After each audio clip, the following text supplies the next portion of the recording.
Bienvenue à toi sur Voice for Love.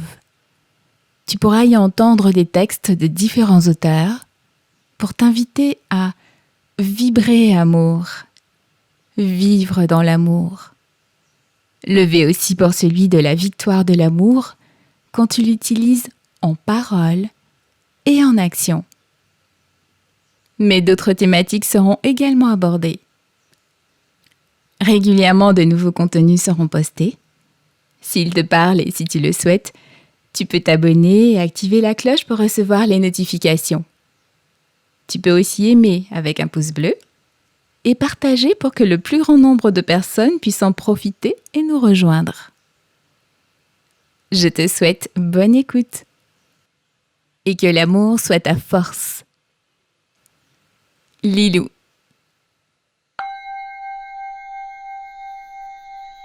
Amour inconditionnel. Extrait des prévisions énergétiques d'avril 2021 d'Emmanuel Daguerre.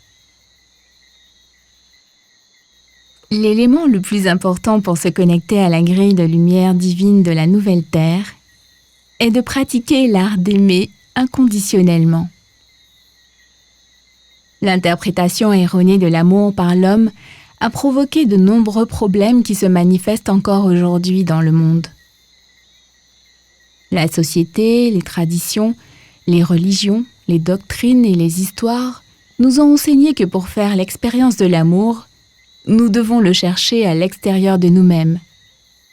Nous sacrifier pour lui, en éprouver de la douleur et du chagrin, souffrir pour lui, renoncer à ce que nous voulons pour l'avoir, travailler dur pour le gagner, et la liste est longue.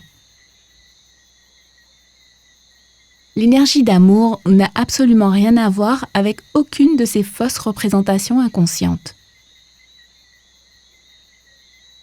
L'amour est l'essence et le fondement de toute vie. L'amour se diffuse inconditionnellement à travers tout. L'amour met en expansion. Il écoute et soutient. Il guérit et nourrit.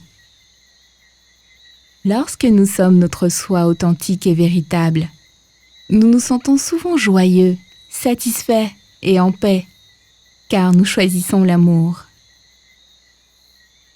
C'est simplement la façon dont les gens ont mal interprété l'amour qui a créé d'autres types d'expériences autour de l'amour.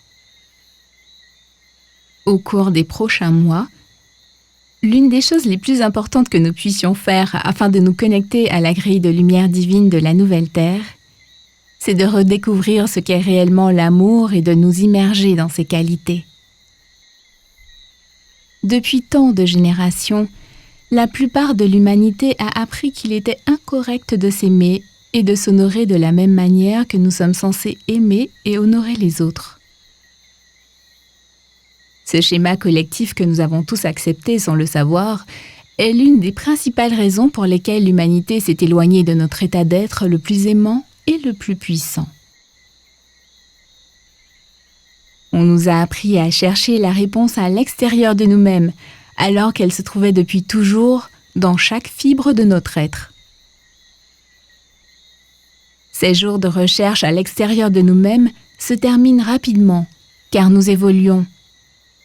Les gens comprennent de plus en plus que pour créer une version heureuse, libre, ouverte, prospère et aimante de nous-mêmes, il est important de jeter les bases en manifestant cela et en nous aimant inconditionnellement. Pour le mental, cela peut ne pas être facile, simplement parce qu'on ne nous a pas appris à le manifester et à nous aimer.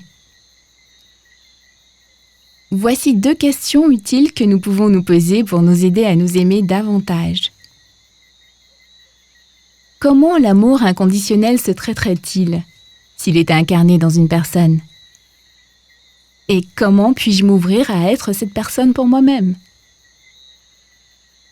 Rendons cela expérimental. Pendant le mois d'avril, je vous invite à dresser une liste de toutes les façons dont une personne aimant inconditionnellement se traiterait elle-même. Serait-elle généreuse, bienveillante, sans jugement? Amusante, enjouée, respectueuse? Veille-t-elle à se sentir vue, entendu, apprécié? S'offre-t-elle des cadeaux, du temps pour se reposer, se ressourcer et jouer? Fait-elle les choses qui lui apportent le plus de joie? C'est formidable de se connecter à une âme sœur de notre tribu d'âmes, quelqu'un qui peut nous renvoyer ses qualités. Cependant, pour que cela se produise de la manière dont nous le souhaitons au plus profond de nous-mêmes, nous devons d'abord choisir de le manifester pour nous-mêmes. À partir de maintenant et jusqu'en septembre, si nous choisissons de manifester cela et de nous aimer continuellement, une grande évolution et guérison auront lieu en nous et dans le monde.